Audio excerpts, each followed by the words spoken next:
Hey, what's going on, guys? Today we're going to be taking a look at the HD Build Custom No Name Rifle. This is the Build Diver's support weapon that I was actually not really planning on reviewing. I wasn't planning on getting this, but then I later changed my mind just because I think it does look pretty interesting. I think it will actually fit with a kind of kit bash that I've got on the back burner that I've been kind of chipping away at now and then. You guys will maybe see more of that soon in the future, but for the time being, let's take a look at the No Name Rifle. I didn't get the No Name Astray, and I don't plan on reviewing that one, but we'll just be taking a look at this, unboxing it, and showing it on maybe a few different option kits here in the latter half of the video, the review portion. So for now, let's just take a look here at the box. We've got the No Name Rifle there with the 00 Diver Ace there, and just pretty standard. On the bottom of the box is number 45 in the HD Build Custom line. That would be continuing on from Gun and Build Fighters and Build Fighters Try, and then on to Build Divers as well. They're keeping the same HD Build Custom line going. On the side here, Customize says use the included joint parts to attach to various mobile suits. So it's got a whole bunch of joint parts in there, similar to past releases which have had similar things like the Balled and Armed arms. It's got a few different modes: the B Smart Gun mode, which is like that, just as a big gun, and then the X Connect mode, which is just making it into like this big spiky backpack. Over on the other side, you can see all that comes with this in the box. It's all molded in gray. You get a whole bunch of different connector parts, and then the main unit itself. And then the list price for this is 800 yen. On the back of the box, we do also have some stuff here. It's basically just advertising for different kits and other stuff that are available in the line. Just kind of the same thing that we see on the front of the box, really, for the most part. So inside, we've got, these are just like the main parts there, it looks like. And then here is all the different connection parts and things like that. So we'll take a look at the runners here in a moment. Let's just take a look real quick at the instructions. It's going to be one piece of paper, front and back. The front side is in color with how to build that, and then the back side is just black and white with the last final steps of the assembly.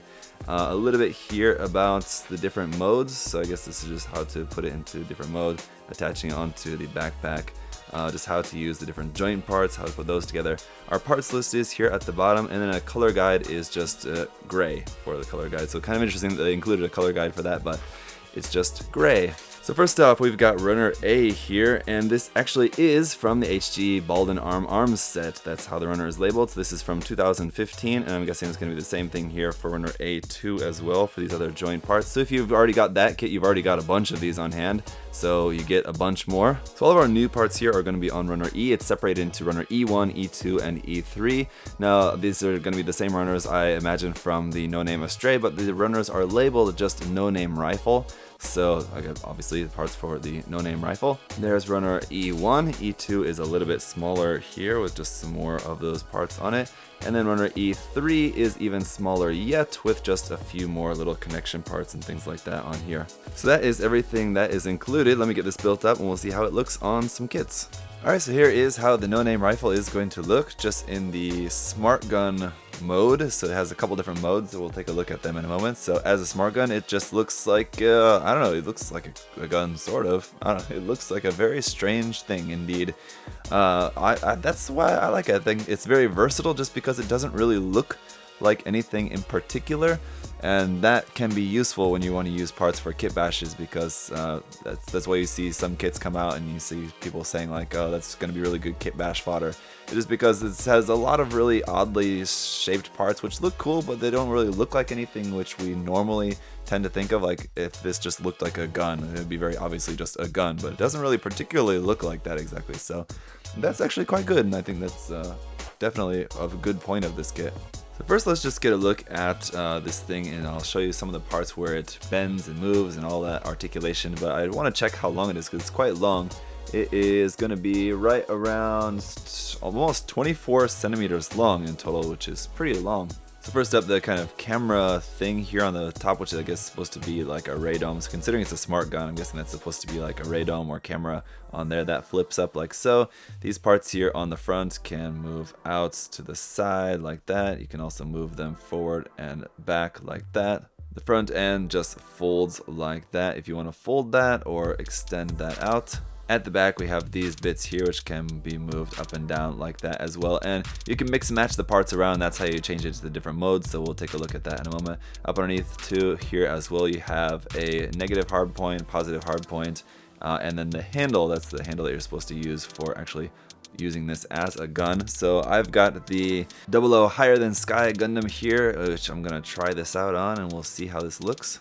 Okay, so it was definitely a bit of a chore to get it to pose just because of the length of that. The handle is also a little bit thin, so I think depending on the kit that you want to use that with, you might end up having to thicken up the handle a bit to get a tight grip on that.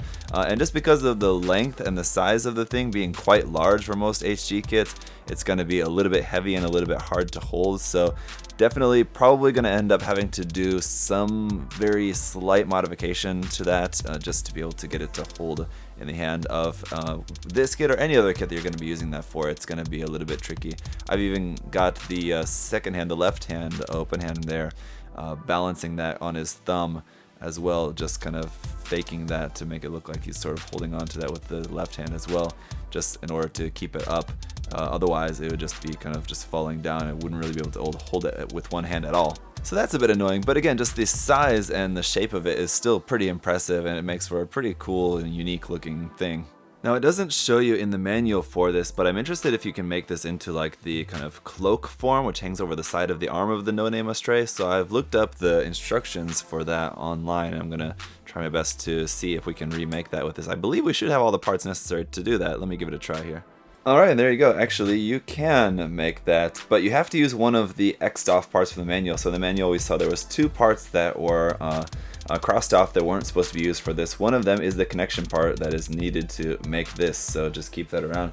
The other one is this part, which I'm not sure where that goes on the No Name Astray. I don't remember offhand, but there's that. The other two random connection pieces in here are used for the two main modes of the No Name rifle, so you will have to keep those and use those. Now say for example I want to once again use the Higher Than Sky Gundam here. That is not really going to work because here we have a male peg to a male peg inside of there, but fortunately this kit does also, as you remember, come with all of these different connection parts like that, so you can have all of these. I've just taken a couple of them here and made a female to female. The problem is that peg in there is so short it doesn't really hold in here very well, so you just kind of have to pray to God that that is going to stay on there long enough. Otherwise, obviously just modifying that or gluing that is going to be a worthwhile option for you if you wanted to use this with this particular kit or with other kits where that's going to be an issue.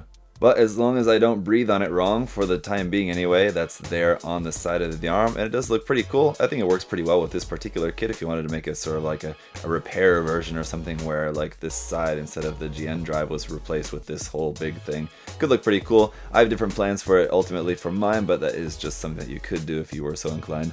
Another thing too that I should just mention again before I forget is that when I was talking about using the big giant smart gun form and how it's a little bit kind of hard to hold and balance, that you could definitely use some of these parts here to make a sort of connection arm to connect that around like to the backpack or something like that to give you a little bit more stability. Well, let's take a look at the X-Connect form here. This is the backpack form of the rifle, and it looks really cool in this form like this. But turn it around to the back and oh boy, that's pretty ugly there on the back. So you have just all of this stuff which all looks pretty ugly, and then like the connection piece itself, it just has this big huge flat detail there on the back with this part down at the bottom. Now I feel like it just would have looked so much nicer with this part being like here or something like that, or something out the back instead to sort of fit with like this kind of vertical theme there. But anyway, it's weird. It's cool looking. Again, it looks cool from the front, and I think with some small modifications you could definitely make this look a lot more interesting. The part that is unfortunate too about this is that it's just a single peg adapter, and it doesn't give you the extra adapter piece to plug this into like a 2-hole backpack connection piece, which a lot of the Build Fighters kits and a lot of other kits use the 2-hole connection for the backpack.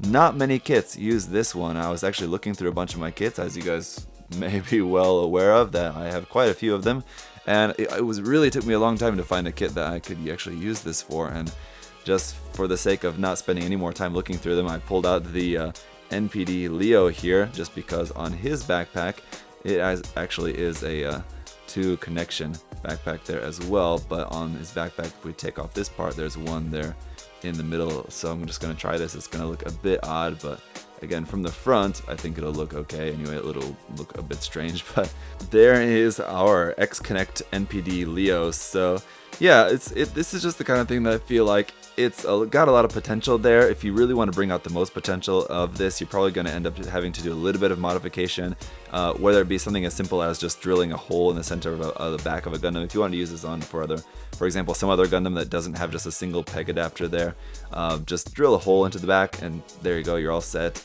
But I feel like undoubtedly you're going to have to do a little bit of modification to be able to use this in any sort of cool way with a majority of kits out there. There's certain kits like the Gion Ultron, which is featured all over the box, that is probably easy to use this with, but for anything else, yeah, I feel like you're gonna have to do a little bit of work, but that's okay. That's what it's all about, right? I'm certainly not complaining about that. I'm just letting you guys know that that's what I feel like is going to give you the most bang for your buck with this, unlocking the most potential out of this by using it in conjunction with doing some extra work of modification. So there you go. There's the no-name rifle. It's a pretty cool thing, and I definitely am looking forward to trying to use this with a kit that I've been thinking about for a while. So there's a good chance you guys might see this again in the near future. I'm just now realizing that putting it like this and it sort of looks like a kind of like sea animal or something like that, some sort of alien mechanical sea animal. So yeah, interesting parts here. So let me know what you guys think down in the comment section down below. Thank you so much for watching. If you have any other further questions or comments about this, feel free to leave those down there in the comment section as well. I'll see you guys next time. Bye bye. Hey, thanks for watching, guys. Remember, if you want to check the kit out for yourself, you can head over to USA Gundam Store, use that coupon code ZakuAurelius10, save yourself 10%. Thanks for watching, guys. See you next time. Bye bye.